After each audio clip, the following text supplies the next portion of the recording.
born in Montreal, raised in Montreal, married in Montreal, and then in 1966, with 2 young daughters, we decided to move to Ottawa. We ended up buying a house in Nepean, and we stayed there for the next 30-some years in the ambit of the Queensway Carleton. We lived in Briar Green, and I was president of the Community Association for a few years there. Hank Muse is a close personal friend, and he was on the hospital board. He wanted to know if I would put my name up for the board, which I did, and so the next year I was made a member of the board and carried on from there on.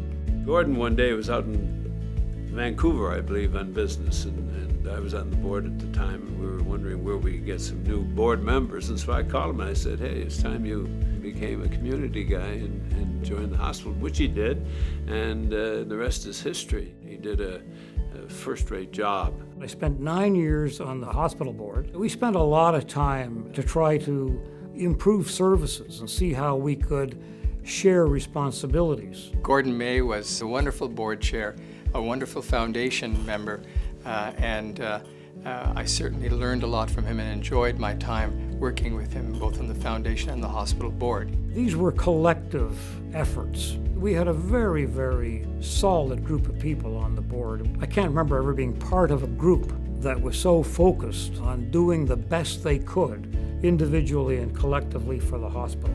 It was a really synergistic arrangement between the medical staff, the hospital management staff, and the board. We were all working towards the same goal, and it was fun to be part of that.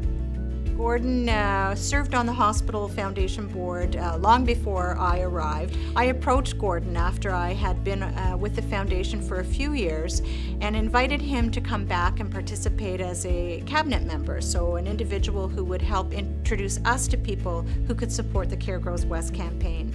And Gordon didn't hesitate.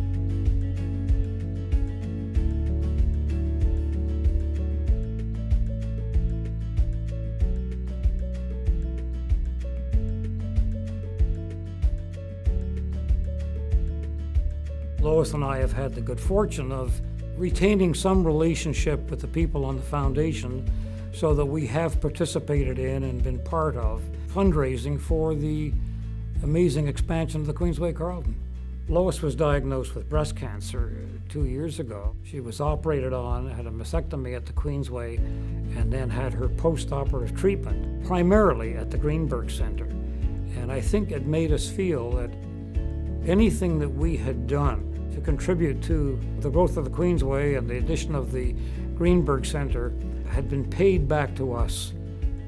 Huge, huge dividends. I mean, we could not have expected better treatment anywhere. When she was in for treatment, I would talk to different people who were coming from miles to have their treatment there. And here we were living in Canada and had this marvelous facility just down the street from us. I thought, what a great investment. All of the people who'd given their large and small donations, whether it was of money, of time, whatever, could really see the fruits of their investment in that facility.